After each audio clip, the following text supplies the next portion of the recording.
우리의 특별히 신앙생활을 어떻게 이끌어갈 것인가를 고민하실 때 빌립보서 2장 말씀을 읽으시면 굉장한 도움이 된다 할 수 있겠습니다. 오늘 2장 1절 말씀을 한번 보실까요? 보시면 무엇이 쭉 나열이 되어 있습니다. 권면이 있고요, 그 다음에 위로가 기록되어 있고, 그 다음에 성령의 교제가 기록되어 있고, 국률이나 자비가 기록되어 있습니다. 이것이 이제 그리스도 안에서 성도에게 있거든, 그런 말이죠. 그러니까 이 말씀을 우리가 이제 다시 정리해서 말씀을 드리면, 성도에게는 5가지의 하나님이 주시는 체험이 있다 하는 것이죠. 우리가 신앙생활을 쭉 하면서 하나님이 우리에게 주시는 여러 가지 복이 있는데, 사도 바울이 성도에게 주시는 약 5가지의 그 체험을 말씀을 하고 계십니다. 이 5가지의 복을 말씀하시면서 그 첫 번째가 권면이다. 권면을 원래 원문을 찾아보시면 권면은 뭐 이렇게 살아야 돼, 저렇게 살아야 돼, 그렇게 말씀하신 그 어떤 내용보다는 격려입니다. 영어로는 encouragement. 그러니까 기가 죽어 있거나 침체에 있거나 또는 어려움에 빠져 있거나 그럴 때 사람으로 이렇게 북돋워 주는 그런 것을 말합니다. 그 다음에 이제 위로가 있죠. 그 다음에 세 번째가 성령 하나님과 교제하는 것이 있고요. 그 다음에 이제 국률인데, 이 국률은 역시 이 단어를 찾아보니까 친절함입니다. 다정함을 이야기를 하죠. 하나님 우리에게 국률을 베푸시는데 불쌍하다는 그런 국률이 아니고 하나님이 애정을 갖고 접근하시는 그런 체험이 있다고 말씀을 하시고요. 그 다음에 이제 마지막으로 자비를 말씀을 하십니다. 이것은 이제 동정심입니다. 아주 컴패션한 거죠. 아주 정말 그 안타까운 마음으로 다가오는 그런 상태를 이야기를 합니다. 그래서 성령께서 우리에게 이 5가지의 은혜를 베풀어 주시면서 성도가 가야 될 길을 걸어가게 하시는 그런 체험을 우리에게 주신다고 말씀을 하고 있습니다. 먼저 여러분 우리가 시편을 한번 찾아보실까요? 시편 73편, 연세 드신 분들은 빨리 못 찾으시니까 우리 방송실에 한번 시편 73편 24절 혹시 준비된 거 있으면 한번 화면에 띄워주시면 고맙겠습니다. 시편 73편 24절에 주께서 우리를 여러 모양으로 인도하시는데 그 내용 중에 아까 처음에 말씀드린 대로 하나님이 우리에게 어떤 격려를 해주시는 것이 있어요. 그 격려의 방법이 뭐냐면 교훈입니다. 그렇구나 하고 깨닫는 거죠. 자, 시편 73편 24절 같이 한번 읽어보실까요? 찾으신 분은 성경을, 못 찾으신 분은 화면을 보시면서 같이 읽겠습니다. 시작. 주의 교훈으로 나를 인도하시고 후에는 영광으로 나를 영접하시리니. 아멘이시죠? 주께서 나를 이끌어 가시는데 교훈으로 이끌어 가시는 거예요. 그러니까 성도는 자기 힘으로 사는 게 아니라 어떤 깨달음을 통해서 사는 겁니다. 저도 이 나이에 하나님께서 주신 음성이 있고요, 저보다 훨씬 인생을 먼저 살아오신 노 장로님이나 권사님들에게도 하나님이 그때그때 주시는 깨달음이 있다는 것이죠. 제가 이번 창세기 2장을 준비하면서도 사람이 똑똑할 필요가 없다, 똑똑한 것보다 더 중요한 것은 확실히 아는 거다, 특별히 하나님의 말씀을 확실히 아는 거다, 어벙하게 아는 게 아니라 분명하게 하나님의 말씀을 아는 것이다 하는 또 교훈을 주셔서 그 말씀을 삶 가운데 적용하도록 하나님 교훈을 주시는 것이죠. 그래서 이 성도는 하나님의 말씀의 교훈을 받고 사는 사람이 바로 성도이다 하는 것을 우리에게 말씀하고 있습니다. 하나님이 우리를 부르셔서 우리를 자녀 삼아 주셨기 때문에 그 아버지가 아들을 불러서, 자녀를 불러서 권면하시는 거죠. 위로하시는 거죠. 어제도 어떤 분에게 권면을 하면서 어떤 영혼에게 위로를 하면서 그 말씀을 전할 때 참 하나님 앞에 감사하는 그런 결과를 봤습니다. 하나님이 우리를 돌봐주시기 때문에 권면하시는 것이죠. 아까도 말씀드렸다시피 이 권면은 어떤 사람의 용기를 북돋아 주는 것이죠. 그래서 주님의 말씀을 통해서 권면하고 있는 겁니다. 항상 성도는 어떤 형태로 권면을 받냐면 하나님의 말씀으로 권면을 받아요. 예레미야 선지자가 이 점을 특별히 말씀하고 있는데, 예레미야 7장 25절에 말씀을 하시는 내용이, 너희 조상이 애굽 땅에서 나온 날부터 오늘까지 내가 내 종 선지자들을 너희에게 보내었으되 부지런히 보내었도다. 왜 보냈을까요? 선지자들을 보낸 이유가 뭘까요? 그들을 단순히 죄를 책망하기 위해서일까요? 그건 아니죠. 권면하기 위해서 보낸 겁니다. 그 길로 가면 안 된다고 하는, 또 낙심되어 있을 때 그 낙심된 상황을 일으켜 세워주기 위해서 선지자를 보내게 되는 거죠. 때로는 목사의 설교를 통해서, 그리고 주의 종들의 인생 선배의 권면을 통해서 하나님께서 그 교훈, 깨달음을 허락해 주시는 것입니다. 주님께서 직접적인 애정을 통해서 우리에게 간섭하시는 방법이 바로 이 권면, 용기를 북돋아 주시는 그런 것이죠. 히브리서 기자가 또 이 말씀을 히브리서 12장 5절에 말씀하거든요. 또 아들들에게 권하는 것 같이 너희에게 권하신 말씀을 잊지 말라. 일러스되 내 아들아, 주의 징계를 경히 여기지 말라. 그에게 꾸지람을 받을 때 낙심하지 말라. 저도 참 야단을 많이 맞고 자랐어요. 거의 칭찬을 받아보지를 못했습니다. 제가 결심한 게 뭐냐면, 성실하게 한 여자를 위해서 살자 하는 거와, 그리고 칭찬하며 살자 하는 것입니다. 가급적이면 칭찬을 하려고 하는데 참 그게 되지를 않아요. 근데 꾸지람을 참 많이 듣습니다. 참 책망을 많이 들어요. 늘 말씀을 드리지만 남에게 폐를 끼치지 말라고 하는 그 말을 항상 쇠뇌 교육을 받으면서 살아왔습니다. 그것이 참 그렇지 못할 때 오는 징계가 참 무서웠어요. 근데 어디 살다 보면 그렇지 않습니까? 인간관계 속에서 본의 아니게 피해를 끼치게 되기도 하고, 남의 덕을 보기도 하고, 사랑을 잊게 되기도 하잖아요. 근데 그렇게 살다가 그것이 발각이 되면 사정없이 꾸지람을 주시는 거죠. 그런 일들이 처음에는 불편했어요. 그런데 나중에 보면 또 그것이 긍정적인 면이 있게 되죠. 성도가 어떤 특권을 누리며 살까요? 그것이 무슨 재물의 복도 되겠고 건강의 복도 되겠지만은, 그러나 성도의 특권은 뭐냐면 나의 삶을 간섭하시는 하나님이 계시다는 겁니다. 나도 나를 잘 알지 못할 때, 내가 어떻게 가야 될지를 모를 때 하나님이 나를 권면하시는 거죠. 나를 교훈하시는 겁니다. 사람이라는 게 얼마나 참 무지몽매한 동물입니까? 그냥 내버려 두면 참으로 악하기 그지없는 존재인데, 하나님이 그 길을 갈 수 있도록 하나님께서 날마다 깨우침을 주시는 것을 통해서 우리가 복된 길을 갈 수 있었던 것은 주님의 권면이 있었기 때문인 것이죠. 여러분, 힘들고 어려울 때, 특별히 헛갈릴 때 주님의 권면을 외면하지 마시고 받으시는 여러분 되시기를 주의 이름으로 축복합니다. 문제는 권면을 받는 것도 중요하지만 받아들이는 거예요. 사람이 받아들이는 것만큼 훌륭한 일이 없습니다. 잘못했습니다. 제가 미처 생각을 못했습니다. 제가 그 점에 대해서 고치도록 하겠습니다. 이러한 받아들임, 참 이 말씀은 제가 평소에 알지 못했던 말씀인데 하나님이 오늘도 이 말씀에 깨우침을 주시는군요.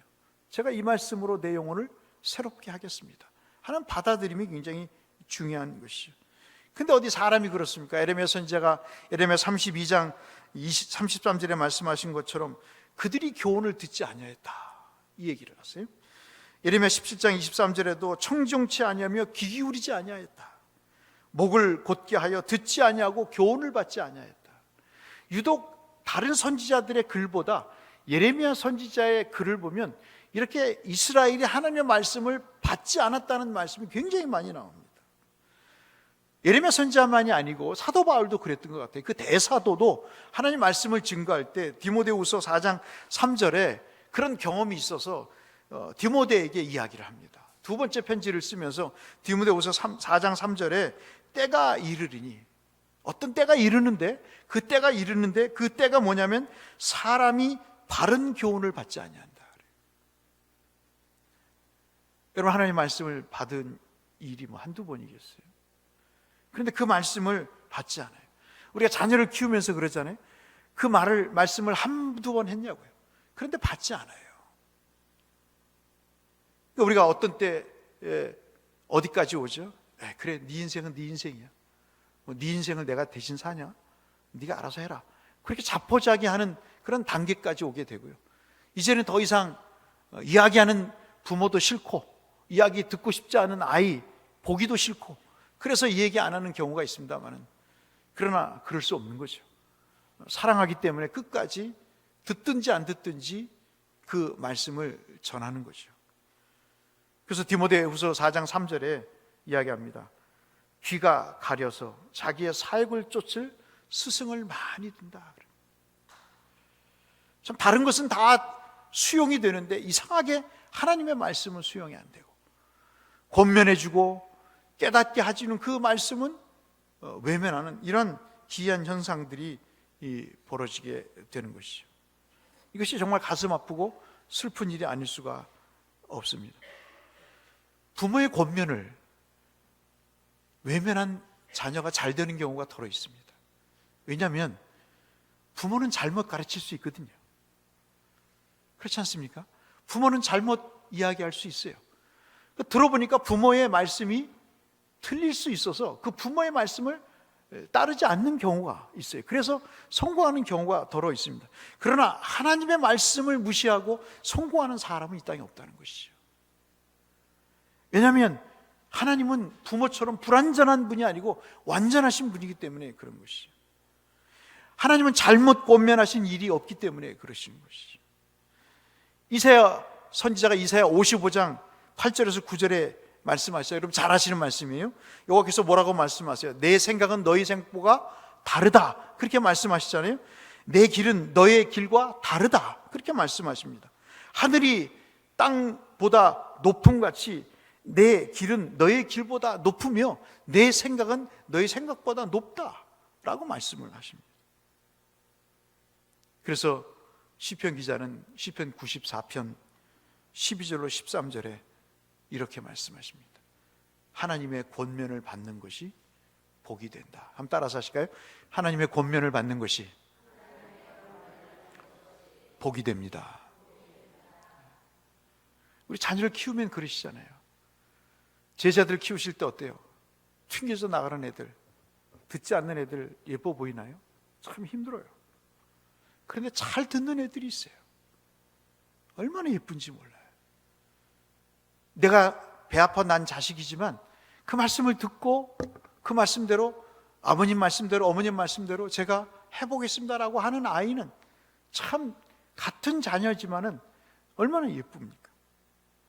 시편 94편 12절로 13절에, 시편 94편 12절로 13절입니다. 여호와여, 주의 징벌을 당하며 주의 법으로 교훈하심을 받는 자가 복이 있나이다. 징벌을 당하는데 무슨 복이 돼요, 그게? 주의 꾸지람을 주의 법으로 교훈하시는데 누가 칭찬받을 사람이 어디 있겠습니까? 그런데 그것이 복이 있다, 그렇게 얘기를 해요. 이런 사람에게는 환난 날이 벗어날 것이고, 이렇게 교훈을 받고 이 권면을 받아들이는 사람에게는 환난의 날에서 벗어나게 될 것이라고 말씀하시고, 악인을 위하여 구덩이를 팔 때까지 평안함을 얻게 될 것이다. 이사야 54장 13절에도 그런 말씀이 있습니다. 내 모든 자녀는 여호와의 교훈을 받을 것이니 내 자녀는 크게 평강할 것이다. 여러분, 자녀들이 더 평강하시기를 원하시죠? 그러기 위해서는 우리가 어떤 교육이 되어야 될까요? 하나님의 교훈을 받아들이는 훈련을 우리가 권면할 필요가 있는 것입니다. 내 말은 안 들어도 누구의 말씀은 들어야 돼요? 하나님의 말씀은 듣도록 해야 되는 겁니다. 그게 우리의 기도의 제목이 되어야 되는 것이죠. 주의 권면을 받는 사람이 복이 있는 줄로 믿습니다. 그래서 자녀들에게 당부하시는 말씀은 뭘까요? 하나님을 인생의 모토로 삼아라. 이영하 장로님 아드님 개업할 때 그 학원에 설교하러 갔습니다. 시편 말씀을 이야기하면서 이현 집사님, 하나님을 멘토로 삼으세요. 여러 사람의 조언이 있겠지만 하나님을 멘토로 삼으세요. 하나님을 멘토로 삼으시면 그 멘토라고 하는 말의 어원을 얘기하면서 하나님을 멘토로 삼아야 축복을 받습니다. 그 이야기를 한 적이 있습니다. 우리 자녀들은요, 지금 많은 노래를 들어요. 요즘 인기 프로가 그거잖아요. 보이스 퀸? 무슨 트로트 퀸? 모르겠어요. 하여튼 온 나라가 트로트, 온 나라가 노래, 온 나라가 뽕짝으로 일관되게 갑니다. 세상에 어제도 우리 권사님 나오셨습니다만 오예배만 드리시는 권사님 댁에 가서 식당에서 식사를 하는데 어떤 중년 여인이 그 뽕짝을 노래를 부르는데 거기 있는 사람들이 울어요. 그 유행가를 들으면서 울어요. 간다 간다 가사가 그렇더라고요. 그러면서 자기 어떤 그 처량한 신세와 함께 감정이 이입되면서 저는 찬송을 부르면서 우는 사람은 못 봤는데 뽕짝을 부르면서 우는 사람은 텔레비에서 봤어요. 그런 시대에 우리가 살고 있습니다. 애들 다, 여러분 아이들 그 귀에 뭐가 꽂혀 있나요? 콩나물이라고 들어보셨어요? 옛날에는 선이 이렇게 있잖아요. 컴퓨터에 또는 마이마이에 이렇게 꽂아서 쓰는 선인데 요즘은 그게 선이 없어요. 없고 귀에만 꽂게 되어 있습니다. 콩나물 대가리처럼 생겼다고 그래서 콩나물이라고 그러더라고요. 그 귀에 들리는 그 노래가 다 세상 노래예요. 그 영혼을 상하게 만드는 것입니다. 누구의 자녀든 할 거 없이 거기 하나님의 말씀을 듣고 찬송을 듣는 경우는 거의 못 봤어요. 그러니 하나님의 권면의 말씀이 우리에게 복이 되겠냐고요. 그래서 우리는 자녀를 위해서 그것 때문이라도 울어야 돼요. 우리는 그래도 지금까지 살아온 신앙의 경력이 있어서 예배를 드리고 하나님 말씀을 듣잖아요. 저 테란이가 와서 예배를 드리는 게 얼마나 감사해요. 제가 나중에 시집가서 애를 낳으면 예배를 드리도록 할 거 아니겠어요? 얼마나 감사한지 몰라요. 사랑하는 성도 여러분, 하나님의 권면의 복을 받으시기를 주님의 이름으로 축복합니다. 평안이 있다고 말씀하시고 그리고 모든 어려움에서 건져주신다. 환난에서 벗어난다고 말씀합니다. 그 다음에 이제 두 번째 말씀하시는 게 아까 우리가 살펴봤듯이 위로입니다. 여러분 고린도후서 1장을 한번 찾아보실까요? 고린도후서 1장 3절에서 5절 말씀, 방송실 혹시 준비된 PPT가 있으면 고린도후서 1장 3절에서 5절 말씀을 한번 비춰주시면 감사하겠습니다.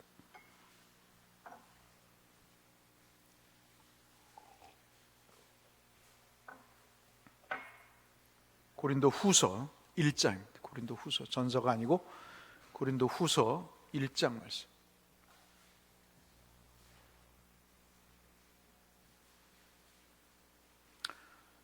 찾으신 분은 성경을, 역시 못 찾으신 분들은 화면을 보시면서 같이 읽겠습니다.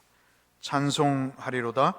그는 우리 주 예수 그리스도의 하나님이시요 자비의 아버지시요 모든 위로의 하나님이시며 우리의 모든 환난 중에서 우리를 위로하사 우리로 하여금 하나님께 받는 위로로서 모든 환난 중에 있는 자들을 능히 위로하게 하시는 이시로다.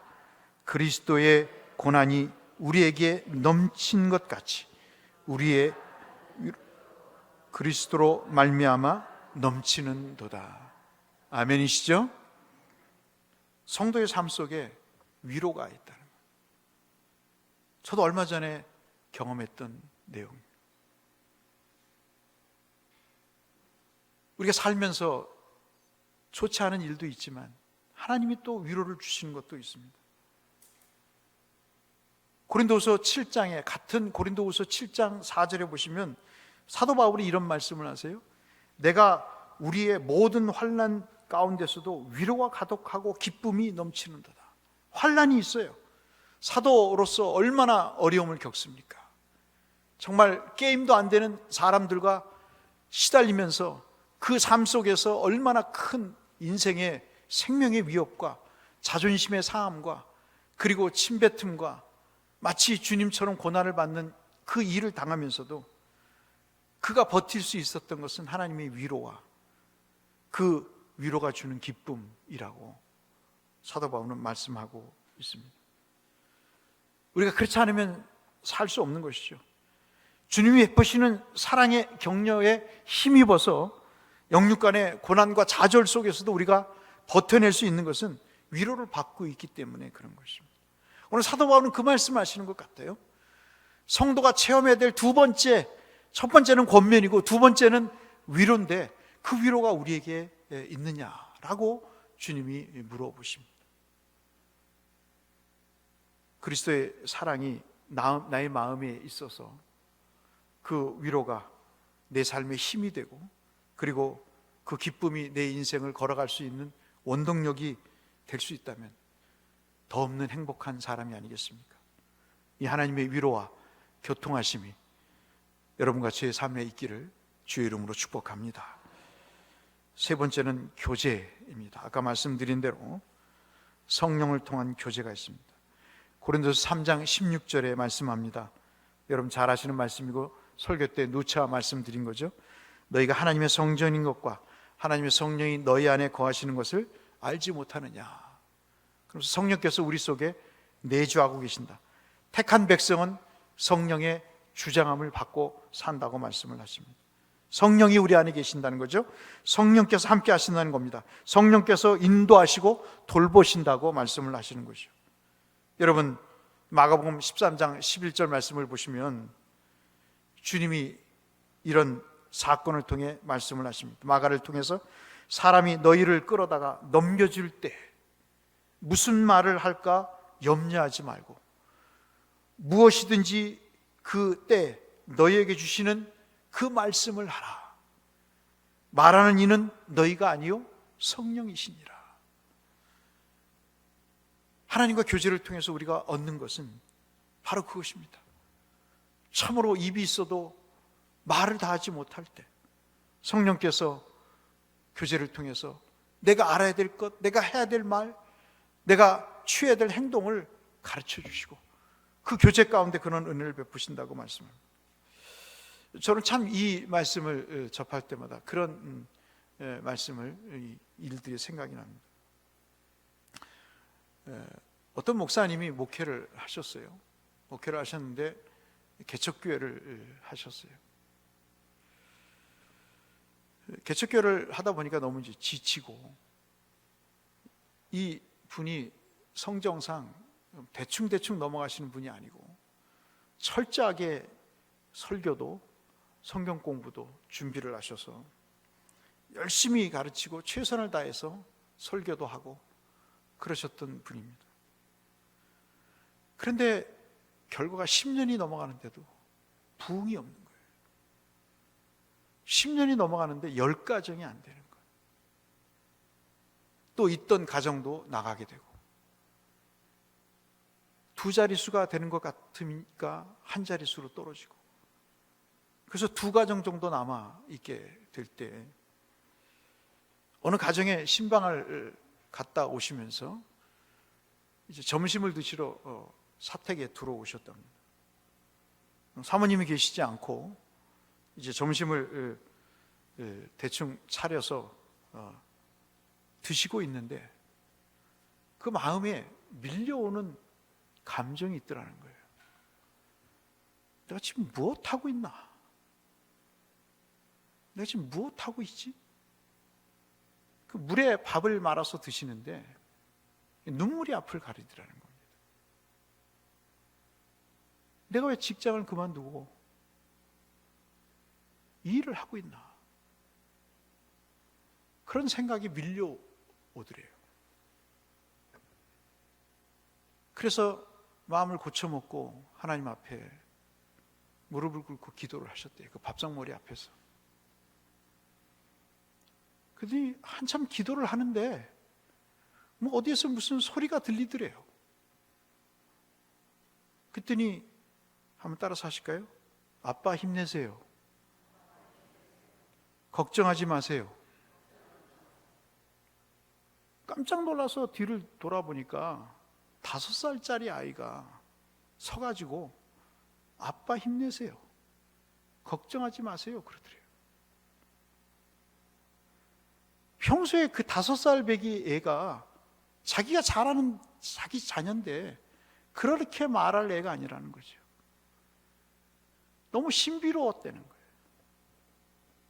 어떻게 그 5살짜리 배기가 지금 그 목사님이 밥에 물을 말아서 드시면서 그 자신의 인생을 회고하는 그 마음을 어떻게 알고 아빠 힘내세요, 걱정하지 마세요 소리를 할 수 있는가? 그것이 너무 신비로웠다는 이야기를 하십니다. 성령께서 교제하시면, 우리 속에 계시면 어떠한 은혜도 우리에게 주실 줄로 믿습니다. 하나님이 그 역사를 교제를 통해서 하시는 거죠. 그래서 우리는요, 사람과의 교제도 해야 돼요. 그런데 더 중요한 것은 내 속에 계시는 성령의 음성을 자꾸 들으려고 애를 써야 됩니다. 우리의 삶의 현장에서 함께 하시는 성령님과 교제하시는 은혜가 있기를 주의 이름으로 축복합니다.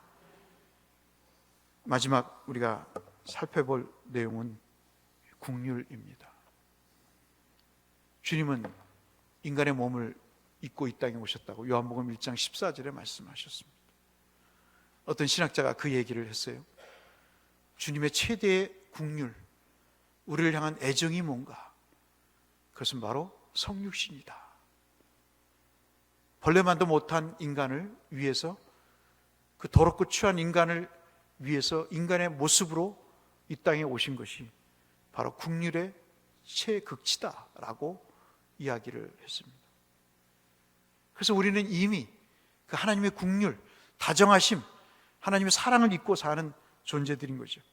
성령께서 그 일을 깨닫게 하시고 기억나게 하시고 생각나게 하시는 일을 통해서 그 은혜가 나이가 먹어감에 따라 점점 더 감사하고 고맙고 그리고 기쁨으로 느껴지는 것은 바로 주께서 오시기 때문인 것이죠. 우리를 고와 같이 버려두지 아니하시고 우리를 탕자같이 외면하지 않으시고 성령께서 찾아오셔서 그 절망의 늪에 있는 인간을 구원하시기 위해서 하나님이 국률을 베푸시는, 육신으로 오시는 일을 하셨다고 말씀하고 있습니다. 사랑하는 성도 여러분, 우리에게는 5가지의 체험이 필요합니다. 첫 번째 뭐죠? 주의 권면이 있어야 됩니다. 두 번째는 뭡니까? 위로가 있습니다. 세 번째는 자비가, 교제가 있습니다. 네 번째는 뭐죠? 국률이 있습니다. 다섯 번째가 뭐죠? 자비가 있는 것이죠. 오늘 빌립보서 2장 1절의 말씀, 성도에겐 이것이 있어야 됩니다, 성도에겐 이 경험이 있어야 됩니다 라고 말씀하시는 사도 바울의 말씀을 우리가 마음으로 받아서 주여 내게도 권면을 주시옵소서, 주여 내게도 하나님 위로를 주시옵소서, 성령께서 역사하셔서 나를 강하게 인도하심으로 그 성령의 교제를 통해서 하나님 큰 기쁨이 있게 하옵소서. 나에게 국률로 다가오신, 사랑으로 다가오신 하나님 때문에 내 마음에 주를 향한 열정이 더 풍성해지고 성도를 향한 사랑이 더 가득하게 하시고 주님 자비처럼 주님의 열정을 가지고 사랑할 수 있는 존재가 되게 하옵소서. 기도하셔서 이 귀한 5가지의 성도가 누려야 될 복을 남은 삶을 통해 누리시는 모든 성도님들 되시기를 주님의 이름으로 축복합니다.